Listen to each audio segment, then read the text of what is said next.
Kicking off at number 5, The Pit of Arms, which is a pretty intriguing title, isn't it? If not probably the best opening track to a death metal album. But as it turns out, this particular Pit of Arms is much more terrifying than the likes of Cradle of Filth or Job for a Cowboy, because it's exactly what it says on the tin, or the pit to be specific. Throughout the archaeological dig sites of ancient Europe, researchers have found numerous circular pits constructed in the same strange fashion, dotted across the continent, that all seem to date back to around, roughly speaking, 4000 BC. Most of them have left researchers pretty perplexed, but this one in particular, a pit found near the village of Bergheim in France that was filled to the brim with 6 adult arms, 1 child's arm, and random scattered hand bones. Also, the team of researchers on this mystery obviously had a sense of humour, as they named their research paper A Farewell to Arms. So what were they doing there? Well, strangely enough, above the layer of arms and hand bones were the skeletons of the limbless victims, which seems to suggest these Neolithic victims were tortured and dismembered before they were later buried on top. It's left researchers pretty perplexed, to say the least, but it seems to indicate evidence of organised warfare in the Neolithic period of ancient Europe, although no other evidence of conflict has been found to support this theory. And people have been digging in Europe for a long time. They could have been captured enemy warriors, or they could have been innocent victims of a massacre. The only thing we can know for certain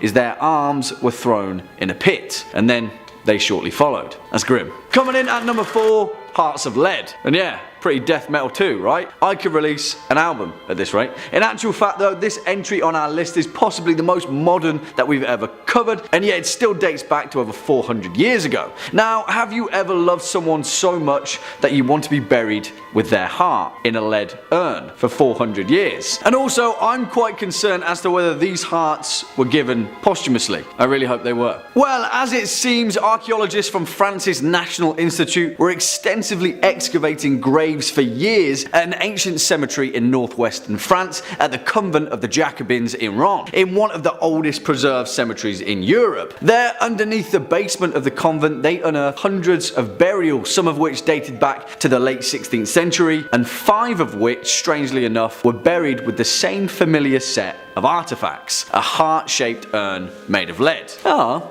That's cute, right? Well, after taking a closer look at these warm fuzzy relics, it was discovered that they each had a human heart sealed within them. After more digging, it became apparent that it was all the rage for wealthy upper class families to be buried with the literal hearts of their spouses and loved ones, and they were also so well preserved that scientists could scan the organs through MRI imaging to figure out what they died from. Nothing says I love you quite like, here's my heart in an urn, right? Coming in next at number 3, the Altamura Man. Now, dying alone is a terrifying enough notion, but how about dying alone at the bottom of a 26-foot deep well in the far recesses of a further 200-foot long tunnel system, only to be encrusted into a wall of pure limestone for over 150,000 years? Well, whilst you'd be perfectly preserved and your skeleton frozen in time for modern scientists to find you, that's also exactly what happened to one of our unfortunate Neanderthal ancestors, the Altamura Man. And his skeleton was so well preserved that researchers could even recreate perfectly how he would have looked way back when. And he looked like this. What a great looking fella. Hasn't he got the kindest eyes you've ever seen? Well, unfortunately, way back in 1993, when he was discovered by spelunkers in a karstic cave near the Italian town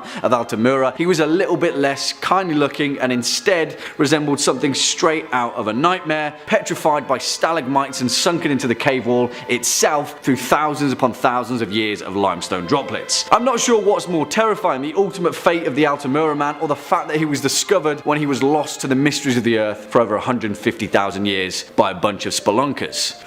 Next up at number 2, Capacocha. Very little is known about the ancient ritualistic practice of Capacocha, and the earliest known written accounts were from the Spanish conquistadors in their observations of ancient Inca practices, documenting numerous accounts of child sacrifices where children would be led to caves high up in the mountainous peaks of the Andes region to give their lives and be reborn as gods and goddesses in their culture. It sounds like incredibly heavy stuff, and it is, but the practice of Capacocha was incredibly important to the Inca civilization, and it was considered to be the highest highest honor for members of their society. And although that's terrifying enough in itself, the method in which they were sacrificed is even more terrifying. Essentially, they were paraded around the kingdom with huge feasts held in their honor, where the procession led by the emperor would make its way toward the frozen peaks of the mountain over month-long ritualistic celebrations. There, the sacrifice was taken to a tomb and offered up to the gods, where the tomb was sealed over days with mounds and mounds of dirt. So then, when a group of archaeologists were surveying the region in 1999 at a site found near a volcano in Argentina, they unwittingly unearthed one of these tombs of legend, only to find a scene literally frozen in time. 3 ancient Inca children perfectly preserved in ceremonious fashion down to the ice-cold climate of the region. Whew, yeah, exactly. That's ancient history for you guys. And finally, coming in at our number 1 spot, Sacred Ridge. Now, if you know anything about Sacred Ridge, an ancient site in Durango, Colorado, you'll know that it's synonymous with one of the most grisly and violent atrocities in ancient American history. What was once thought to be evidence of a peaceful habitat of the early Pueblo culture, after closer excavation, it was revealed that Sacred Ridge played witness to a bloody and brutal massacre, given the fact that 2 of the excavated pit houses contain nearly 15,000 human body fragments belonging to around 35 separate people, thought to be about half of the village's population. After analysis of the bone fragments, evidence of extreme torture and mutilation quickly became apparent, and it is thought that the massacre was part of a wider uprising in the Ridge's Basin area sometime around the year 810. Now, the reason for this massacre will never be truly known, but the grisly reality of this discovery can only lead historians to study the archaeological evidence,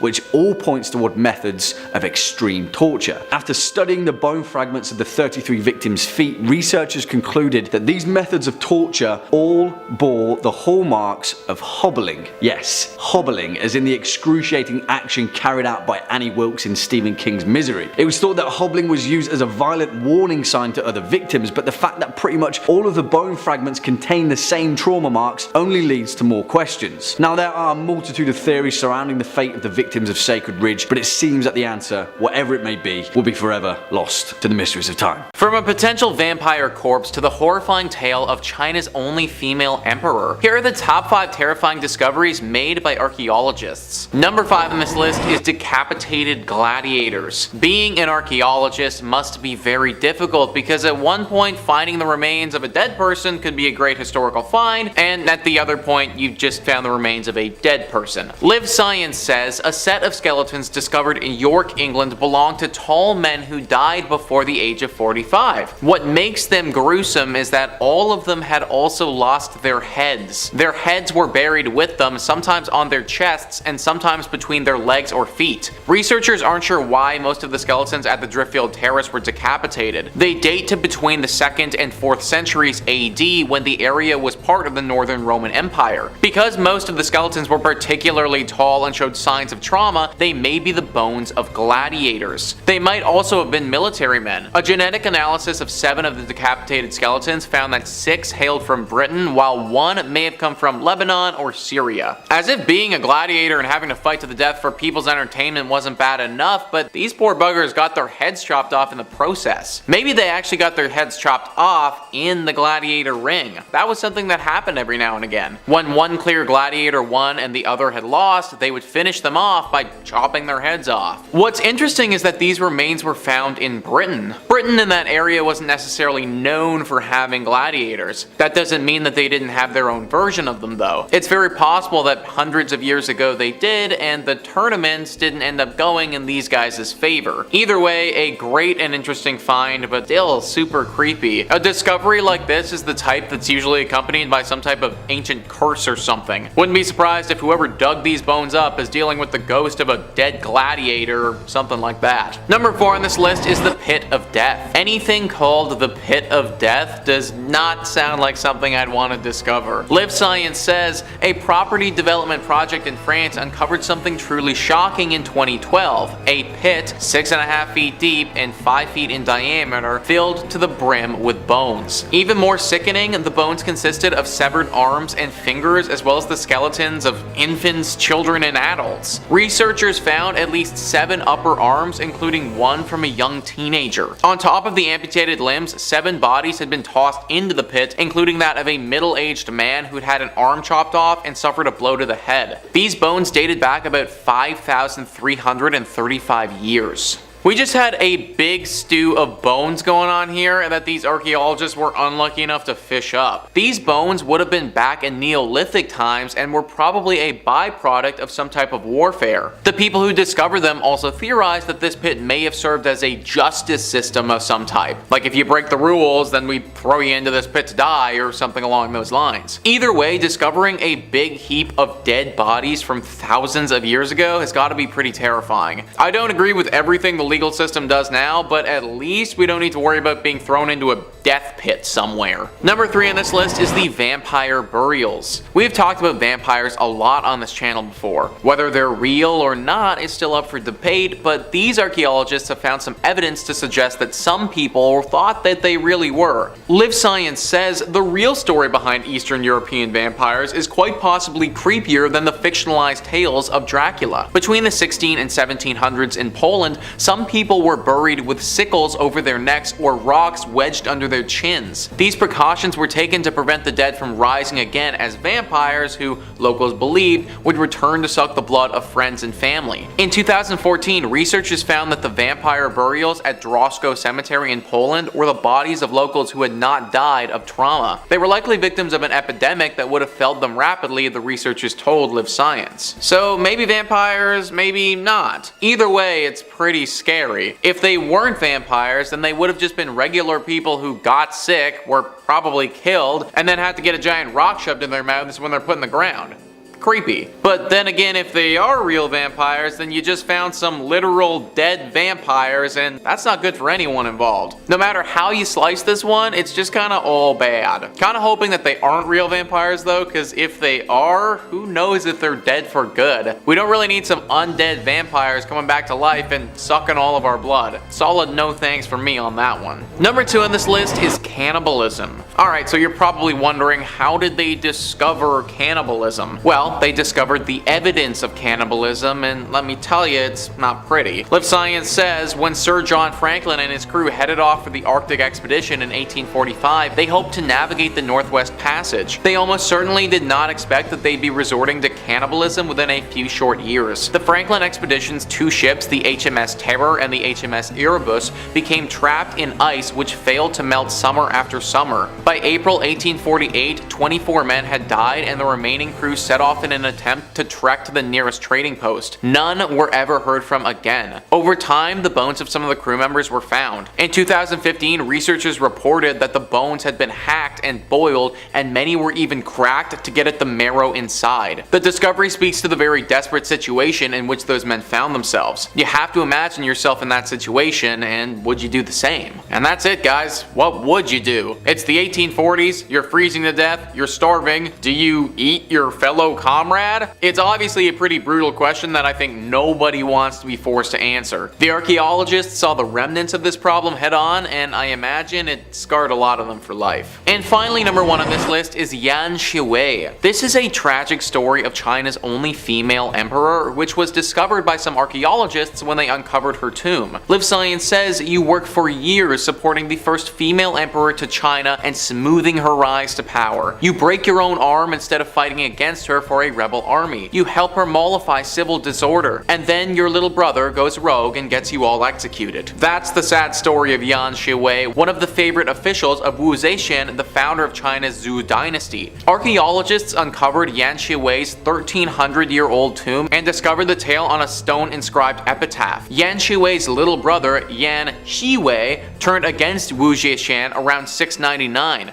As a collective punishment, the entire family was executed and, according to the carvings, carelessly buried. Wow, we got an entire Game of Thrones season out of this terrifying discovery. Apparently, the execution really wasn't all that nice either, folks. This discovery is truly a window into what life would have been like back in that time. It really was the Wild West back then, and pretty much anything went. Pretty scary to picture how all of this went down, though. Who knows, maybe HBO will see this story's potential and put it on the screen for all of us. Number Number 5. The Knife Blade Man. Discovered in 2018 in northern Italy, a group of archaeologists were digging up a massive grave site of the Lombardo, an ancient Germanic people. Found in a necropolis, which is a very fancy word for a large, elaborate tomb, and maybe one of the best words in the English language, the team found hundreds of skeletons that were at the site, including horses and greyhounds, and for the most part, they're not particularly notable. You've seen one old bag of bones, you've seen them all, except for one skeleton that in the place of a forearm was an impressive blade. Now this raises countless fascinating questions. Who was this guy? Was this the first Assassin's Creed protagonist? Some legendary madman of a warrior who lost an arm and thought, I don't know, put a blade on there, I can still fight?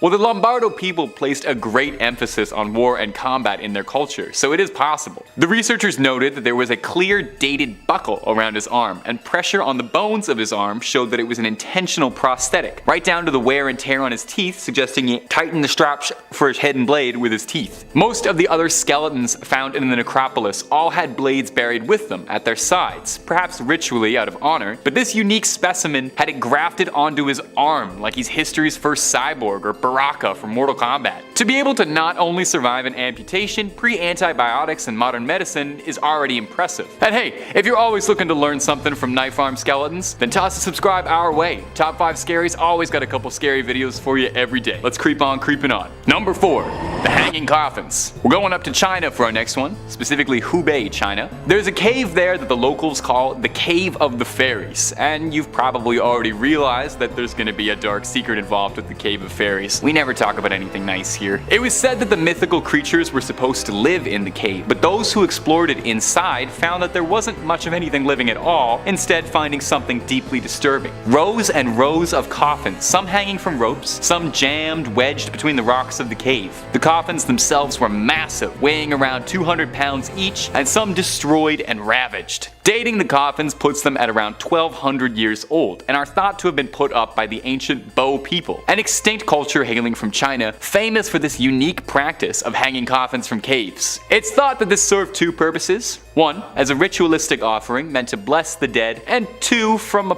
practical, pragmatic sense, it would prevent any would-be carrion eaters from picking through to get a meal. Fascinatingly, it can be seen that all of the coffins were carved from a single tree, one big log. One wonders if that was part of the ritual element of it. Now the coffins being smashed is interesting, because the discoverers of the coffins theorized that the damage was actually pretty recent, dating it to the 1960s. And their prevailing theory was that someone wandered into this cave in a place of desperation and smashed the coffins to garner some firewood in the hopes that they could survive the night and not pass among the hanging dead. Let's just hope they didn't release any ancient curses at the same time. Number 3. The Black Sarcophagus. Now you might have heard of this one before. If you were on Twitter much a couple years ago, maybe you remember vaguely hearing about sarcophagus juice. Maybe those words are ringing a strange bell. There was a pretty good petition going around to let people drink the sarcophagus juice. But let's back up a bit. What is sarcophagus juice and where did it come from and why do we want to drink it? Well, I've got the answers. Somewhat. I've got some answers. In 2018, a team of archaeologists digging in Alexandria, Egypt, discovered a massive granite black sarcophagus, which immediately set off everybody's warning signs that you should not touch that. People wondered what the 30-ton stone slab could be containing, with some even suggesting it could have been the mighty body of Alexander the Great. People warned the archaeologists that there, could be some ancient evil, like when King Tut's tomb was raided and a very strange curse befell the explorers and excavators. Well, what they found wasn't a hidden curse, but honestly something stranger. 3 skeletons inside the coffin with a skull shattered by an arrow and a whole lot of mysterious black goop, or sarcophagus juice. So again, looping right back around it. What is the sarcophagus juice and does it taste good? Well, scientists analyzed the sludge and discovered that it was made from a combination of animal fats, tree resin, beeswax, and crude oil. The sludge has been recovered out of multiple coffins and sarcophagi, so it's not exclusive to this dreaded one. But that doesn't explain why this nasty stuff is there.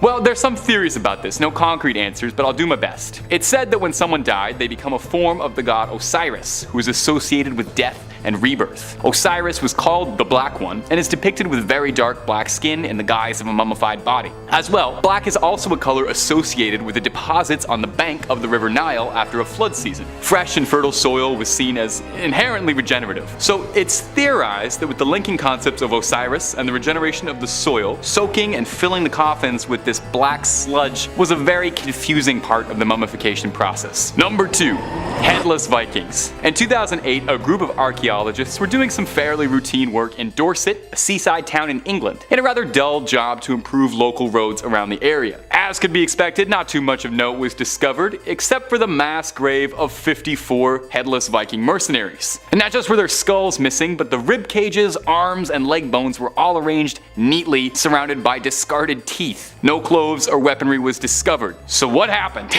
Because nothing my imagination is coming up with is conjuring anything good. Well, the bones revealed some fascinating finds, and I'll warn you now, by Odin's beard, they're all terrifying options. The teeth surrounding the grave were all filed down, but done neatly as if a craftsman had done it. Obviously, pre-Novocaine dental surgery wouldn't go down easy, so the process must have been excruciating, suggesting perhaps these men had it done to them out of some sort of punishment, or they did it to themselves to frighten their opponents and show them just how strong they were. Neither one of those options is particularly pleasant to consider. But now let's get spine chillin' with it. The archaeologists' prevailing theory about what happened to this big Nordic pile of bones is that looking at the wound patterns on the ribs and the torso bones were smart, surgical, precise blows, not matching with a rabid hack job you'd expect from a brawl. The archaeologists suggested that the Vikings weren't slain in battle, but rather offered up perhaps to some sort of strange, sadistic ritual, or perhaps a mass execution. It would explain why the men had no gear with them as well. The large number of bodies and intense cruelty of it suggests that there wasn't any trained executioners, leading to the prevailing theory that it's a dark, dark ritual. Number 1.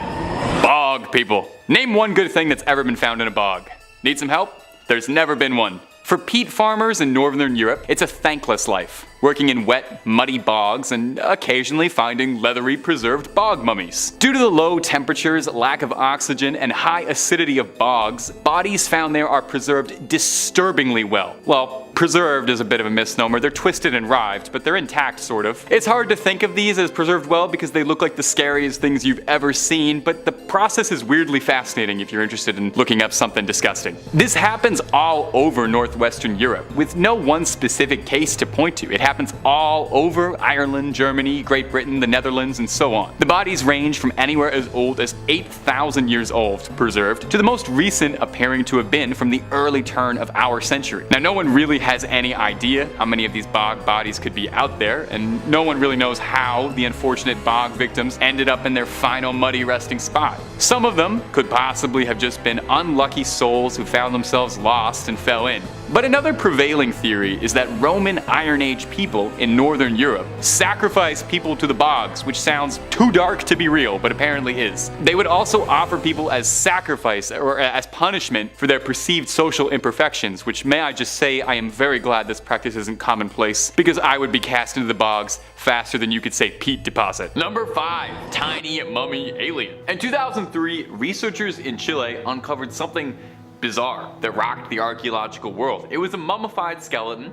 That's pretty normal. Except this one didn't look even remotely like any other skeleton or mummy any archaeologist had ever seen before. This mummy was tiny, yet elongated, deformed in a way that almost made it look like the dried carcass of a fish more than anything that could have been human. The mummy was barely even 6 inches, and while it had some traits that made it look human, everything about it was wrapped in mystery. Making matters more puzzling was the sight of its uncovering inside an abandoned ghost town in Chile, untouched by humans for years, found wrapped in a white cloth and a pink ribbon. The entity was dubbed Ada, and was fascinating professionals and armchair alien enthusiasts who wondered if possibly the mummy could have been evidence of extraterrestrial life, making it the first alien mummy ever found. And there was even a documentary featuring her body suggesting her as an alien. Researchers wanted to DNA test Ada to discover just what her origins could have been, terrestrial or not. I mean, you gotta know, right? Eventually the DNA analysis would reveal the truth. An extract from Ada's bone marrow was used to conduct a study and was determined to be a human female. Now, at first scientists were unsure about this because 8% of the DNA didn't match with human DNA, although later they determined this was because of a degradation in the sample. A later test would come in at 98%. And they discovered that the remains had a rare bone aging disorder that made the bones seem significantly older than the person they had belonged to. Bonitis, I think they called it. They determined as well that Ada's body contained evidence of several gene mutations to an extreme degree. I think think you could probably guess that by looking at it. One researcher said, to our knowledge, no one has ever explained all of these symptoms in a patient before, and the changes in DNA or mutations reflect this. So yeah, Ada might not have been an alien, but the information in her DNA was definitely alien and unusual to the staff, who do hope that they can use what they've learned to put forward to help future patients. And if you're looking for more weird things found in the ground, Top 5 Scary has all of that and then some. We've got just about everything freaky that could be found under the sun and above it. We got cryptids, conspiracies, true crime, aliens, fake crime, you name it, we got it. So click on through, hit the bell, subscribe, and don't miss a thing. But do it after this video, okay? We got way more weird archaeological sites coming up for you. Number 4, the mass execution. Now I imagine getting executed is probably pretty scary. It might be nice to have a bit of company to do it with. Maybe 80 of my closest friends would make it all go down just a little bit easier. A shocking discovery in 2016 found at least 80 partially complete skeletons unearthed at an ancient cemetery in the Phaleron Delta necropolis in Greece. Wow, that's a mouthful. Phaleron Delta necropolis. I'm pretty sure that's where like you'd fight a boss. Now, 80 skeletons all in one place? That's spooky. But it's the fact that all of these bodies were bound by iron shackles that is bone chilling. Some are laid neatly in a row, others have their jaws permanently hung open in terror, you know, fun stuff. Archaeologists have a pretty solid theory that this was an ancient Greek mass execution. Now the head of the excavation at the site said they'd all been executed in the same manner, but buried with respect. Well, that's good. As long as you get shoved in the dirt with respect alongside 79 other people, no harm done, truly. They were all tied at the hands with handcuffs, and most of them were very, very young and in a good state of health when executed. Now they suspect they were executed, that much is evident, but eluding researchers is why they were executed. The orderly way in which they were buried and dealt with suggests that while they may have been a nuisance to someone, they were important enough to be treated with just a little bit of respect. Isn't that nice? One theory, and before we get into this, let me just say I love this theory, is that these were supporters of an Olympic champion named Cylon, who staged a coup against Athens with the help of his father-in-law, the tyrant of Megara. Nothing to do with the hottie from Hercules and Hades. Now, while Cylon managed to elude any harm that would come to him, it's possible that the Athenians, who had pledged their support to him, had to be punished, which is kind of all kinds of wild to me. Imagine if someone took your opinions about sports so seriously you ended up in a mass grave over it. We may never know why exactly these Athenians were shackled and buried, but we can speculate our best, and that's always a lot of fun, isn't it? We love wild speculation around Top 5 Scary. That's basically the brand. Number 3, the Dracula Burials. Are you afraid of vampires? I'm gonna take a guess that the answer is most likely no. What with vampires mostly being fictional, they aren't a huge problem in today's society, and if they are out there, they've learned to mingle among us and they're not bothering anybody like Nicolas Cage and Keanu Reeves. Are they vampires? I don't know for sure, but why don't they age? Maybe it's because we've taken care of the vampire problem that they don't really keep coming up. Take a look at this. A recent discovery in Poland had researchers shocked when they discovered a grave site that seemed like it was host to a vampire mass burial. Bodies were found buried with sickles placed around their necks or rocks lodged down their jaws in order to keep them in place should a possible reanimation occur. That just seems like good sense, to be honest. Good built-in insurance so they're not gonna come back. Now we think of Dracula as the king of the vampires, but the truth is stories of creatures of the night long predate the infamous Count, with stories appearing across Eastern Europe since the 11th century, and newspaper accounts of the revenant creatures since the 17th century. Researchers analyzed fragments from the Dwarka cemetery where this vampire masquerade was uncovered, learning some interesting tidbits. The vampires' DNA all suggested that they were locals and that their bodies had been laid to rest peacefully, otherwise that there was no signs of a violent struggle or an altercation of any kind. This led researchers to suspect that these people had fallen ill to cholera, and their symptoms had locals convinced that they might have been creatures of the night. Or they could possibly have been real vampires. I don't know if there's like a scientific test to determine vampirism. I don't know if you study that from the bones or anything. I think maybe you just hold a mirror up and if you can't see them back, they're vampires. And I think that's the scientific process. Number 2, the Skull Lake. In 2009, archaeologists were excavating the bottom of a prehistoric lakebed in Motala, Sweden, when they stumbled upon the foundations of a mysterious stone structure sealed at the bottom of the lake. Now, if a little siren is going off in the back of your head, you're not alone. I feel like you and I have the knowledge to not open a mysterious structure sealed at the bottom of a lake, but we can't all be as wise and as handsome as the Top 5 Scary audience. Well, the researchers did some digging and uncovered something very bizarre inside the mysterious stone structure, namely primarily animal bones, stone tools, and the 8,000-year-old skulls of 10 people, ranging in ages from very young to very old, and then found an 11th skull buried within the ancient mud at the bottom, and get this, like the world's worst Kinder Egg, they found fragments of another skull lodged inside the cranium of the 11th skull. It's a surprise for everybody.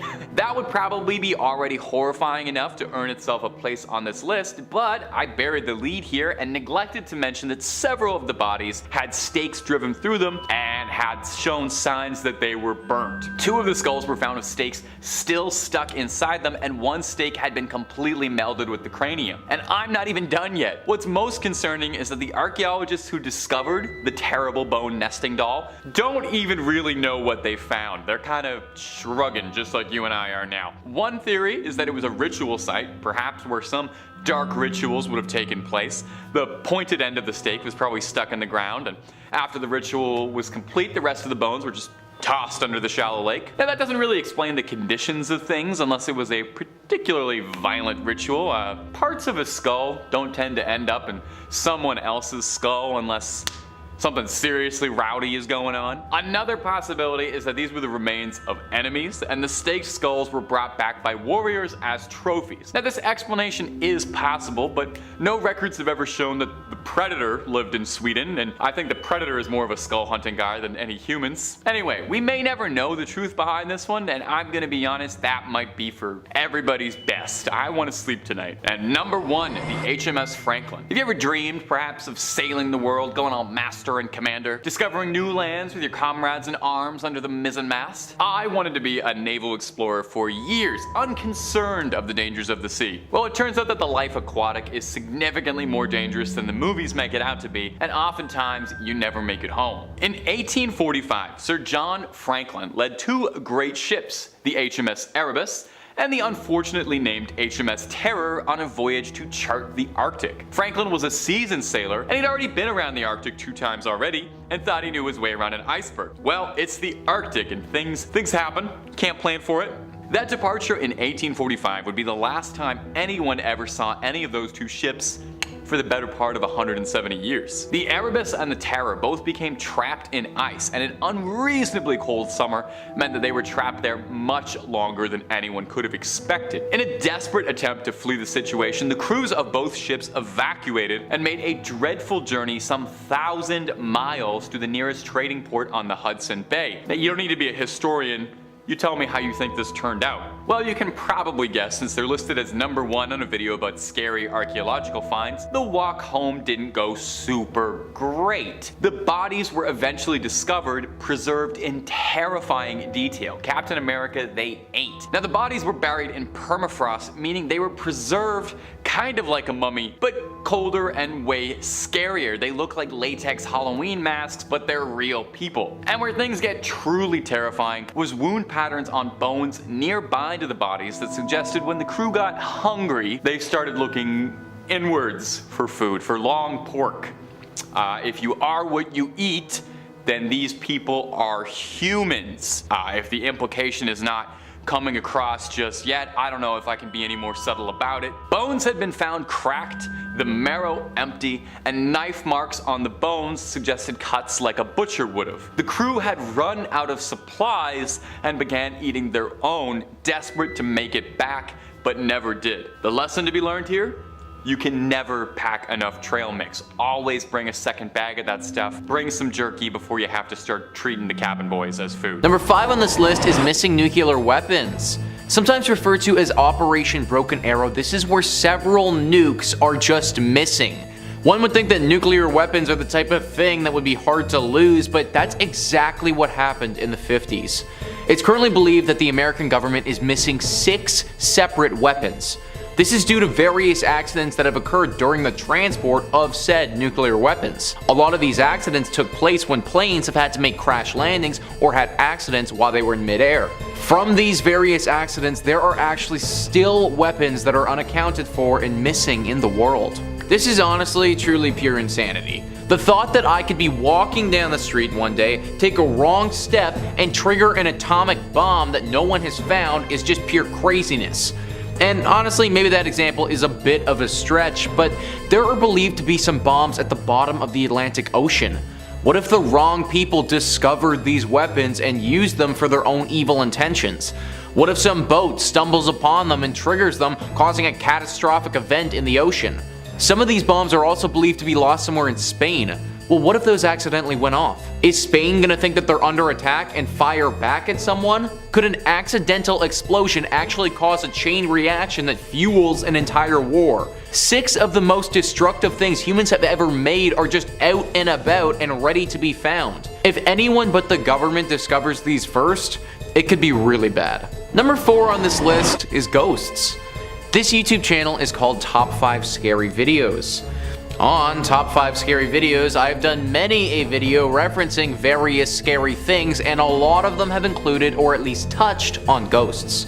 A ghost, defined by Oxford Dictionary, is an apparition of a dead person which is believed to appear or become manifest to the living, typically as a nebulous image. Now, in this definition, Oxford very carefully chooses the word believed when they're talking about a ghost's appearance and mannerisms. I believe that they specifically chose this word because no one really knows for sure exactly what a ghost is, how it presents itself, or what it looks like. This is because we don't even really know if ghosts are real. One of the most debated arguments throughout history has been in regards to ghosts being real or not. We have millions and millions of stories that revolve around ghosts, and yet we don't even know that they're 100% real. Well, what if we did discover this? Would it just be a cool discovery? Or would it actually mean something worse? If we discover that ghosts are real, then I don't think that the world will immediately end. Unless the discovery of said ghosts caused the ghosts to attack us, then we should be fine. But let's put it this way. If we discover that ghosts are real, we discover that when we die, we're gonna become a ghost and live on in that universe. And if that's the case, then why does this world even matter? If there's no fear of death or of wasting our time in this world, then we might all lose our minds. Would death still mean the same thing anymore? Would it even be considered bad anymore, thinking that we'll just live on in another life? If ghosts are discovered, then I think it could directly impact the value that we attribute to human life. Right now, human life is considered to be the most valuable thing, but maybe it wouldn't be if we knew that there was another world waiting for us. Potentially, this world of the living could devolve into some dystopia where no one ever fears the consequences of their actions, where war is rampant and death is high. Actually, ask yourself right now, if you knew that you had another life waiting to start, you knew this with 100% certainty, would you live your current life differently, and would it be for better or would it be for worse? Number 3 on this list is aliens living among us. There's so many billions of stars out there in the universe that there must be all sorts of different forms of life. Will they be like you and me, made up of carbon and nitrogen? Maybe not. It's possible they're here right now and we simply can't see them. Now that's a quote from Helen Sharman, a British astronaut who's been to space before. Aliens, in my opinion, are a reality. There's no way that in an infinite universe that's ever expanding, we're the one planet that has the correct conditions to foster life. Now, even though aliens are probably somewhere out there in the universe, they may not be exactly like the movies portray them to be. They may not want to take us from our homes and harvest our brains or get full world domination. Maybe they aren't even made of carbon and nitrogen like Helen was suggesting. Maybe they're nice. Then again, maybe they aren't. Maybe, as some may suggest, they're inherently out to get humans. And maybe, as Helen suggested again, they're already here. If we were to discover that aliens were already living among us, how do you think that would go down? Mass hysteria? Chaos? Total anarchy? I think all of these are potentially possible. Also, if aliens are living among us and they haven't revealed themselves to us, then they probably don't actually want to be found. If, for instance, aliens are living among us and they're doing it for the purposes of, I don't know, studying us, let's just say. Well, if we found out that this other intelligent life was watching us, guaranteed that someone's government is going to try to round up these aliens and start studying them themselves. And then said alien and their potential alien buddies are probably not going to be too happy about it. Basically, if there are aliens living among us already, then I think it's actually in our best interest to not know. If we do find out about it, then it would probably unleash a bunch of backlash from the public and also aliens that we just might not be ready for. Number 2 on this list is the rapture. Quoting Wikipedia here, the rapture is an eschatological theological position held by some Christians, particularly within branches of American evangelicalism, consisting of an end-time event when all Christian believers who are alive, along with resurrected believers, would rise in the clouds to meet the Lord in the air. This belief in the rapture has been one that's been around for quite some time. The return of Jesus is said to mark this day and redeem all those devout Christian believers. For those that are members of the church and have followed the word of God for their entire lives, the rapture, it'd be pretty freaking awesome. I mean, you get to fly up and live with the Lord in the sky in what one can only imagine is a heaven-like utopia. The rapture for everyone else and the actual planet Earth, yeah, it'd be pretty rough though. If we ever discovered the rapture to be true and something that was guaranteed to happen at one point, then many people would be in a lot of trouble. First, think about all of the millions of people that would vanish instantly from the face of the planet. If you're in a plane that's being piloted by a believer in Christ, then sadly that plane is now without a pilot.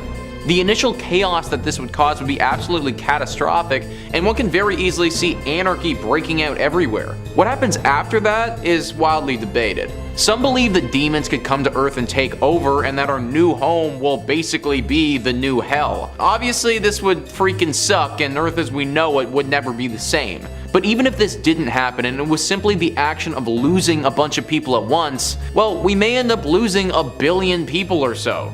It's very possible that the chaos that would cause is something that the world would never be able to come back from. The rapture may be elite for some, but could also end the world for others. Number 1 on this list is a rogue black hole. Black holes are already pretty scary without attaching the word rogue in front of them. They're clusters of space-time where the gravity is simply so strong that no light, no energy can escape from them, and where space-time is completely deformed.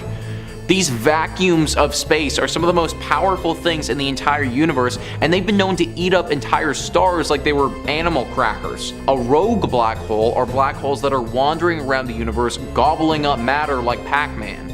These giants can also be invisible too, and it's estimated that there are tons of black holes that we just aren't even aware of because of this. As you'd probably imagine, discovering a rogue black hole near to Earth would be a massive problem. There would simply be nothing we could do to stop it from devouring our planet, our sun, everything we've ever known. The thing is, it doesn't even need to be that close to our planet to cause major issues though. If we discovered a black hole at the edge of our solar system, for instance, that could make a massive impact on us.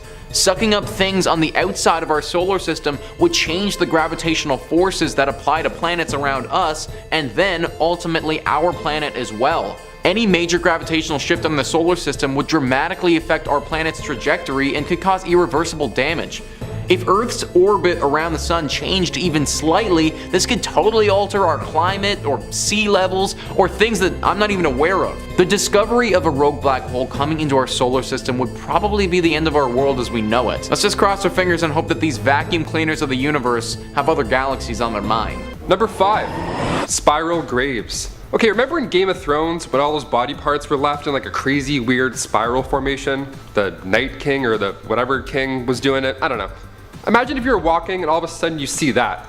I would probably throw up on the spot. Well, that's pretty close to what was found beneath Mexico City in 2006. Archaeologists discovered a 2,400-year-old burial site containing 10 bodies, placed in a very peculiar way. The bodies were found roughly 4 feet beneath a building at the Pontifical University of Mexico. And here's the weird part. The bodies were found in a spiral formation around a centric point, as if they were kind of moving around something. Which is even weirder, the arm bones were interlocked, so it's like, were they placed there on purpose? What's going on here? To quote Jimena Rivera, director of the Project of Excavation and Archaeological Salvage, nailed that one I think, there was one individual over the other. So for example, the head of one individual was like in the chest of another, and the hand of one dude was like under the back of another guy.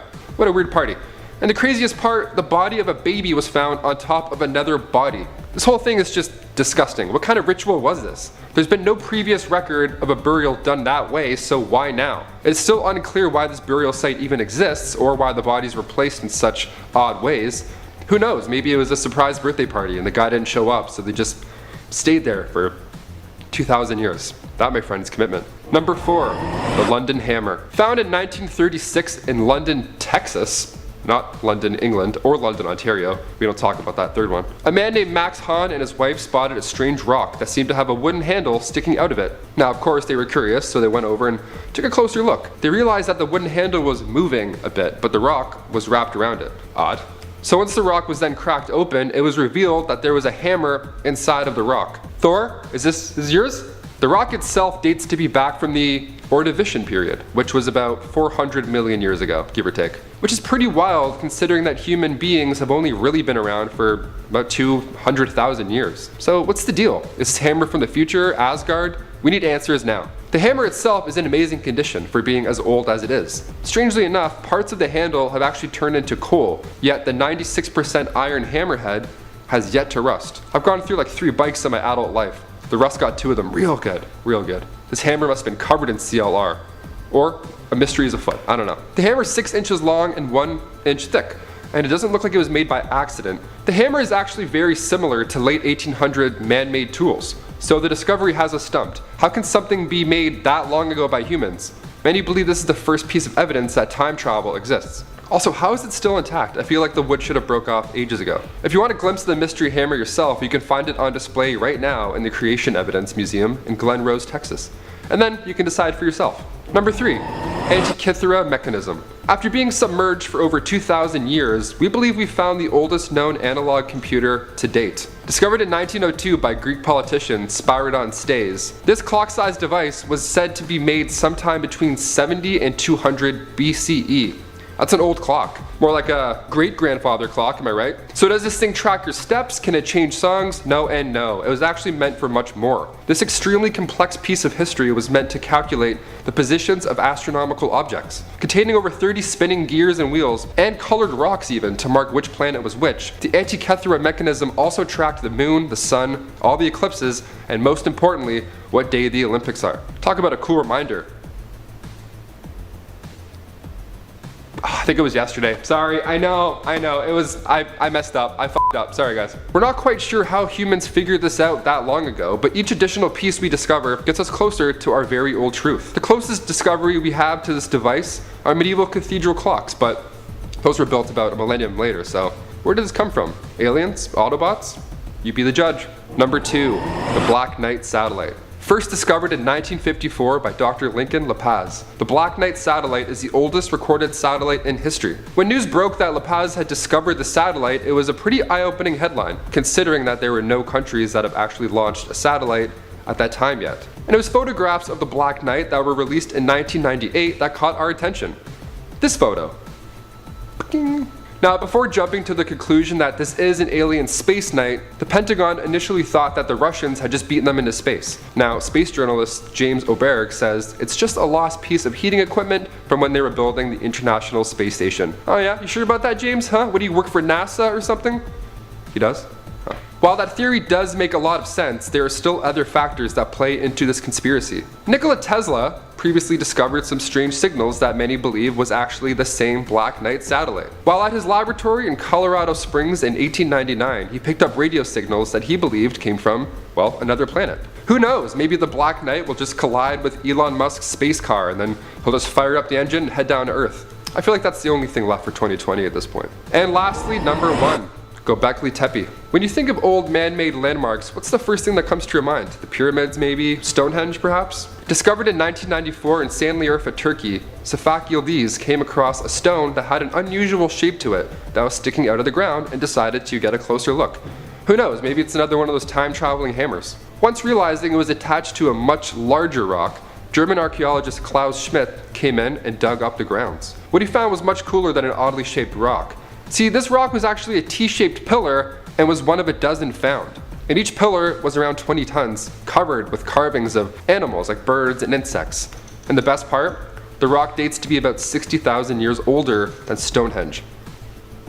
Excuse me? Around each of the massive pillars were large circles of stones, and each of these stone monuments would have taken years to be moved, first of all, and the carvings on top of that This is just wild. So what is this? Why is this here? Well, Klaus Schmidt believed that it was for ancient funerals, and had hoped that during the exploration he would find bodies under rock circles or under the pillars. That's a wild thing to hope for. I've never been here at work and been like, I really hope I find some bodies hidden under some rocks.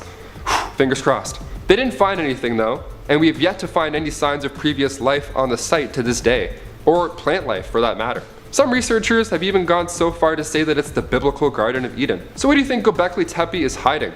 Let us know in the comments down below.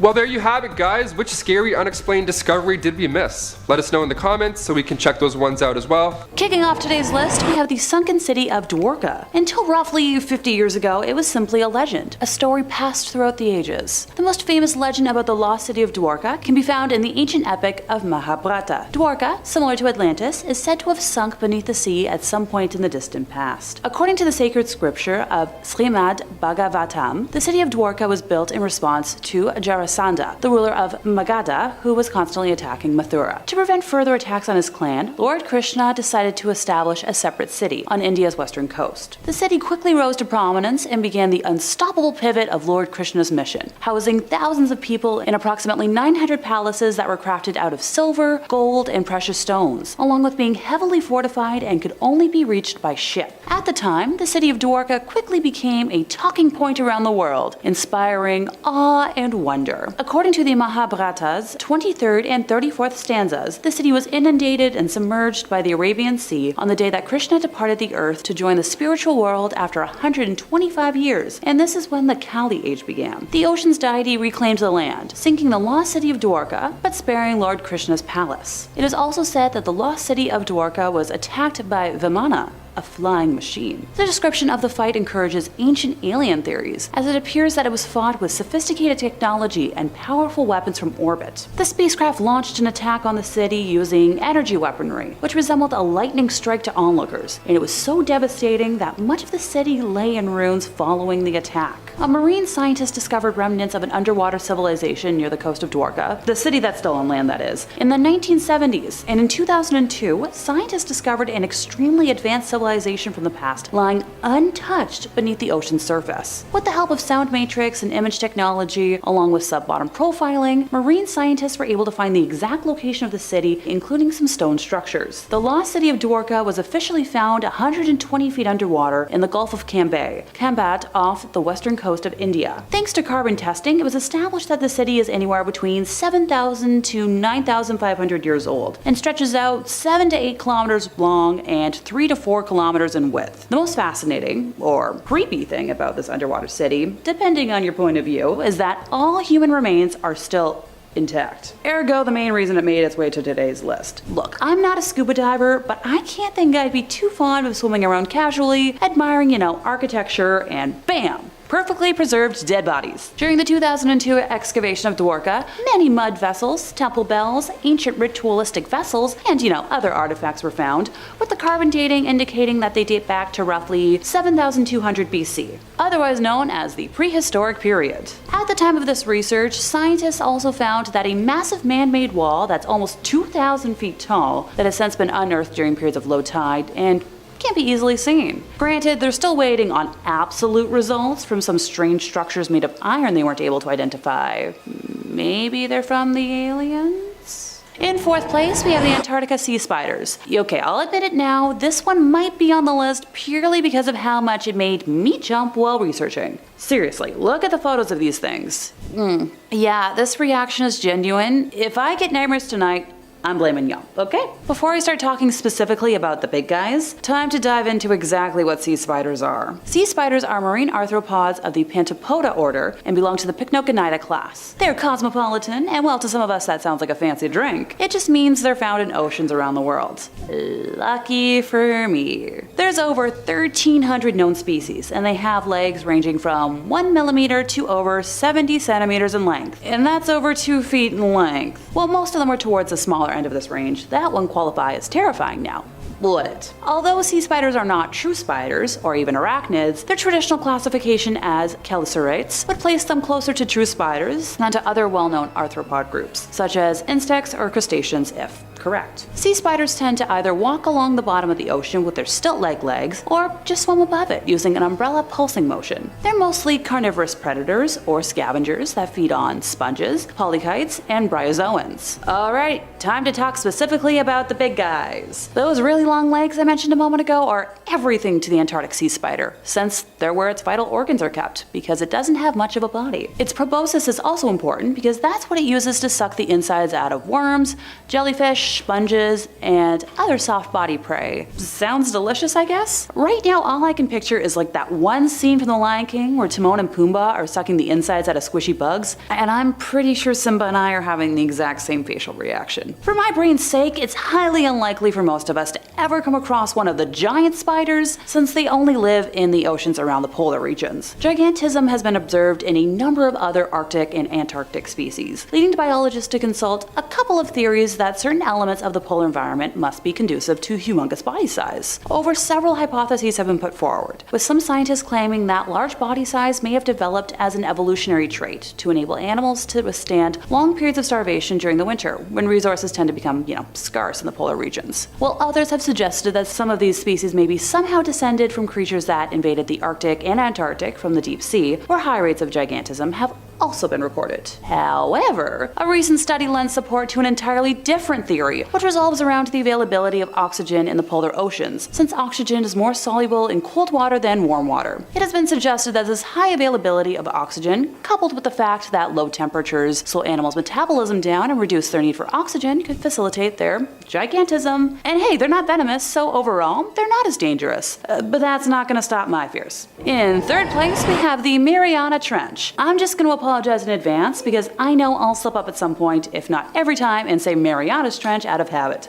I can't help it. They're my favorite band. Even writing up my points today, I kept adding in the extra S. Feel free to let me know in the comments if you're also a fan. The Mariana Trench is an oceanic trench located in the western Pacific Ocean, about 200 kilometers east of the Mariana Islands, and it is the deepest oceanic trench on Earth. It's crescent-shaped and measures about 2,550 kilometers in length and 69 kilometers in width. The maximum known depth is roughly over 36,000 feet, plus or minus another 80 feet, which is way too much math for my brain. At the southern end of a small slot-shaped valley and its floor known as the Challenger Deep. For reference, if Mount Everest was located at this point in the trench, its peak would still be underwater by more than 2 kilometers. And just remember, that's the world's tallest mountain we're talking about here, not some cute little hike. The Mariana Trench has been a major area of intrigue throughout history, with the trench first being explored during the Challenger expedition in 1875 using a weighted rope, which recorded a depth of 26,850 feet. In 1877, a map was published titled the Tiefenkarte des Grosses Oceans, or Depth Map of the Great Ocean, for those of us who don't feel like butchering a pronunciation today. Most recently, in 2011, it was announced at the American Geophysical Union Fall Meeting that a U.S. Navy hydrographic ship equipped with a multi-beam echo sounder had conducted a survey which mapped the entire trench to 330 feet resolution. As of 2022, 22 crewed descents and 7 uncrewed descents have been achieved. Some notable discoveries over the years include the 1960 expedition, which claimed to have observed large creatures living at the bottom, such as flatfish that were about 30 centimeters long, and shrimp. In July of 2011, a research expedition deployed untethered landers, or drop cams for those of us that prefer simple English, equipped with digital video cameras and lights to explore this deep sea region. Gigantic single-celled organisms with a size of more than 10 centimeters in diameter, belonging to the class of Monothelomia, were observed. Monothelomia are noteworthy for their size, their extreme abundance on the seafloor, and their role as hosts for a variety of organisms. In December of 2014, a new species of snailfish was discovered at a depth of approximately 26,722 feet, breaking the previous record for the deepest living fish seen on video. During that 2014 expedition, several new species were filmed, including amphipods known as supergiants, bringing us back to that deep water gigantism I talked about earlier. Now, before any of y'all go, but Alexa, why is this scary? Well, it's because it's a constant unknown. Being so large and so deep, something new and creepy is discovered every every time people explore its depths. Who knows what's still hiding down there? In second place, we have the blue-ringed octopus. Now, just a little background. An octopus is a soft-bodied, 8-limbed mollusk of the Octopoda order that consists of around 300 different species. Like other cephalopods, an octopus is bilaterally symmetric with 2 eyes and a beaked mouth at the center point of the 8 limbs. The soft body can radically alter its shape, enabling octopuses to squeeze through small gaps. The siphon is used both for respiration and for locomotion by expelling a jet of water. Octopuses have a complex nervous system and excellent sight, and are among the most intelligent and behaviorally diverse of all invertebrates. Octopuses inhabit various regions of the ocean, including coral reefs, pelagic waters, and the seabed. Some live in the intertidal zone and others at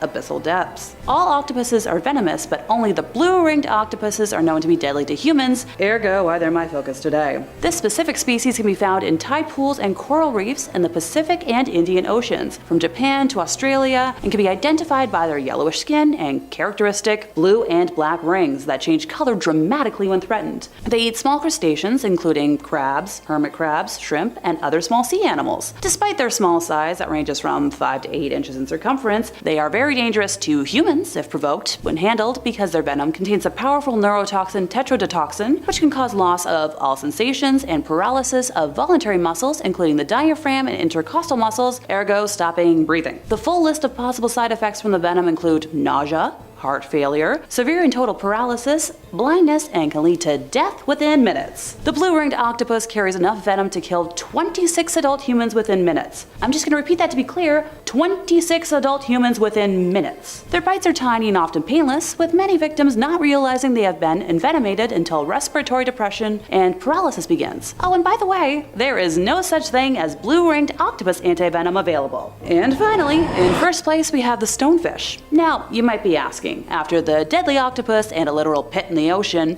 how can we get scarier? Welcome to where I almost jumped out of my chair and onto the floor. Stonefish are a family of fish called Cynocidae. They are famous for being the most venomous fish in the world, with a sting that causes excruciating pain in, you guessed it, humans. Their venom is lethal to other marine animals and humans, causing intense pain, breathing problems, damage to the heart, fits, and paralysis. Now, thankfully, unlike the blue-ringed octopus, there is an antivenom, but if it's not delivered quickly, the effects can be fatal. We know of 5 different species that exist: the midget stonefish, or the Cynocea alula, estuarine stonefish, or Cynocea orida, the Red Sea stonefish, or Cynocea nana, the Cynocea platarincha, and simply the stonefish, or Cynocea verrucos. Look, I tried my best. They hail from the coastal regions of the Indo-Pacific Ocean, so northern Australia, India, the Philippines, and others. Their name comes from their ability to blend in with rocky seafloors and amongst coral, which is what makes them easily stepped on by people and is a good chunk of the danger. They have 13 spines along their backs, which is what delivers the toxin, and at the base of each spine is a venom sac, which is activated under pressure. So, you know, when somebody accidentally steps on them. Now, if that's not terrifying enough for you, because we do have a reputation to uphold here, scientists at the University of Kansas have discovered that stonefish also have a hidden switchblade in their face that they can flick out whenever they feel like they're in danger. They call this bony, blade-like protrusion a lacrimal saber, and it's located on a bone under the fish's eyes. The saber is housed inside the fish's head, and they use their cheek muscles to deploy it. One good thing at least is that it's not venomous like their spines. And now that I don't want to go to the beach, that's the end of today's list. Sure, the weather might be super hot right now, and the creatures from today's list are nowhere near me, but my overthinking brain isn't going to accept that for an answer. What do you folks think? Be sure to let me know in the comments, and don't forget to like, subscribe, and hit the bell for more terrifying content from us here at Top 5 Scary Videos.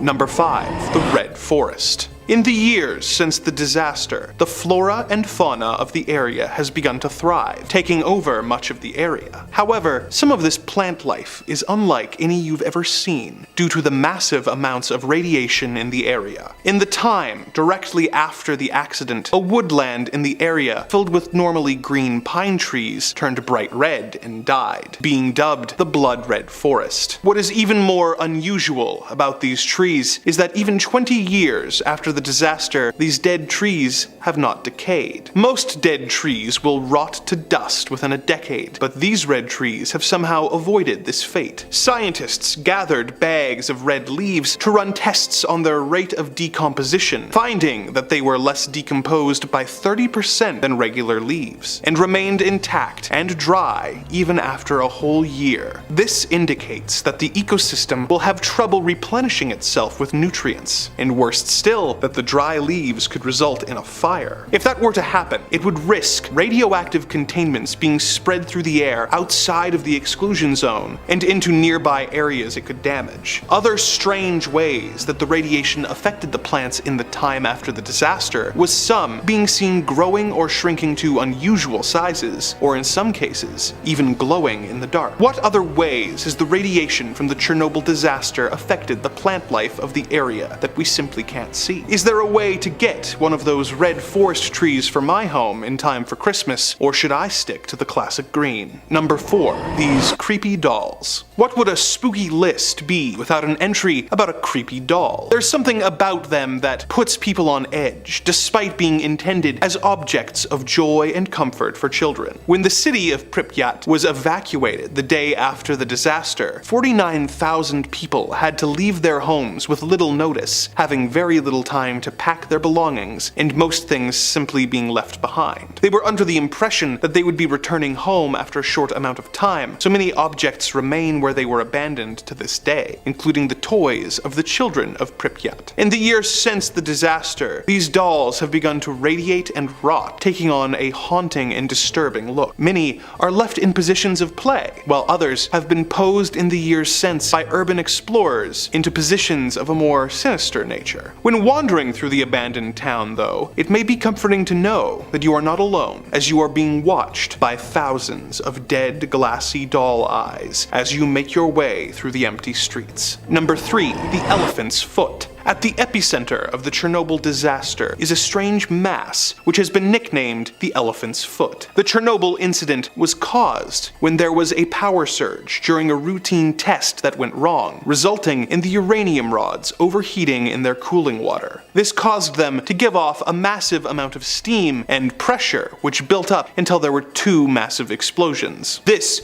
caused radioactive material to spurt into the atmosphere and for coolant to stop flowing into the reactor. This built up enough thermal energy to melt the fuel rods, causing a molten lava-like material to form, which gives off deadly levels of ionizing radiation. This material then melted through the steel beams and concrete below the reactor and fell into the basement, where it pooled and eventually cooled, causing this combination of uranium, graphite, concrete, and sand to form together into the elephant's foot. This foot's radiation levels were measured shortly after the disaster and were found to be giving off 10,000 Roentgens of ionizing radiation per hour, which would be the equivalent level of millions of chest x-rays at once, which would obviously be extremely fatal. In the years since, the radiation level has decreased significantly, but it still has enough radiation to emit heat and dangerous amount of radiation. When looking at photos of the elephant's foot, it can be hard to believe the amount of pain and suffering the seemingly boring rock in the middle of a basement can cause. But then, the deadliest things often appear harmless at first. Number 2. The ghost of Reactor 4. In 1997, a physicist from the University of Buffalo visited the Chernobyl power plant and had a strange and frightening experience while in Reactor 4, the ground zero of the Chernobyl disaster. He arrived at 7:30 in the morning and went right into the Reactor 4 sarcophagus to begin his work. He was taking readings when he heard the faint sound of a voice. At first, he thought it was simply his imagination, but the voice continued to get louder and its words began to get clearer. The voice was frantically screaming and begging for help in putting out a fire. The physicist ran upstairs to inform the officials who had brought him there, but after explaining what he had heard to them, they looked at him with confusion and informed him that he was the first person to enter the location in 3 whole years. Aside from that, in order to enter the site, the alleged firefighter would have had to enter a password and scan his handprint. to get through the doors. Otherwise, the alarm would have sounded. If all that is true, what was it that the physicist heard? Was it a vivid auditory hallucination, or the sounds of a specter from the past of a worker who saw the initial damage that would lead to the plant's meltdown, and did everything in their power to prevent it? Other paranormal activity has been reported from the site, with investigators from the sci-fi television program Destination Truth witnessing what appeared to be a human figure running through the reactor while they filmed with an infrared camera. Another strange occurrence actually took place in the days leading up to the disaster, with locals reporting strange sights. Workers at the plant reported seeing a black, gigantic, bird-like creature with glowing red eyes and a 20-foot wingspan. This creature was dubbed the Black Bird of Chernobyl, and those who saw it claimed to suffer terrible nightmares and menacing phone calls, which got progressively worse until the day of the accident. Similar creatures have been reported in the past, in the build-up to disasters all over the world, such as the Mothman creature, who apparently plagued the residents of Point Pleasant, West Virginia in the lead-up to the Silver Bridge failure, which took 46 lives in 1967. Are these creatures harbingers of doom, who show up to feed off of the fear and anxiety of an area before a tragedy? Are they somehow responsible for the mistakes that led to these disasters? When will they be seen again? Only time will tell. Number 1. Mutated Animals. In the aftermath of the Chernobyl disaster in 1986, there were a lot of questions being asked about the long-term effects of the radiation on the area. One of these was how it would affect the local wildlife. The disaster had caused hundreds of people to die or contract cancer, and others were being born with birth defects. So, scientists believed that wildlife in the area would die off and come to avoid the site. They were shocked to find that wildlife had actually come back much sooner than they had expected. Of course, a wild animal with a severe birth defect won't last very long in the wild without being killed. So, there have been relatively few wild mutated animals seen in Chernobyl. That doesn't mean that the wildlife is normal. Although most of the animals in the exclusion zone are free from glowing skin or extra body parts, they do carry a huge amount of radiation. In the early 90s, a wild boar was killed near Chernobyl and was found to have 2,000 times the amount of radiation that is considered safe for a human to consume. 2,000 times the amount of radiation that is considered safe for a human to consume. If physically deformed animals are what you are interested in, you would have better luck at nearby farms, as there have been significantly more examples of mutations seen in the domestic and farm animals left in the area. A decade after the accident, reports started coming in of animals being born with deformed faces, strange colors, multiple muzzles, and heads, as well as extra legs. Some of the more infamous examples include a lamb with 8 legs, a cat with 2 faces, a calf with legs growing out of its back, and another with 2 faces. Would you ever take on one of these deformed animals as a pet, or would the extra head prevent you from loving your cute and cuddly new friend? I think I would be fine with it, as they are several times cuter than any of the creatures I sometimes come across in the void. With that, another one of our journeys has come to an end. The dark forces that run this barren dimension have asked that I remind you to like, comment, and subscribe, lest they be forced to trap you in Reactor 4 alongside the elephant's foot. I am off to try and claw my way back to my original reality, or at the very least find the sweet release of death. But should I fail at these objectives, perhaps we will meet again soon, and I can regale you with more tales of the macabre and the disturbing here on Top 5 Scary Videos.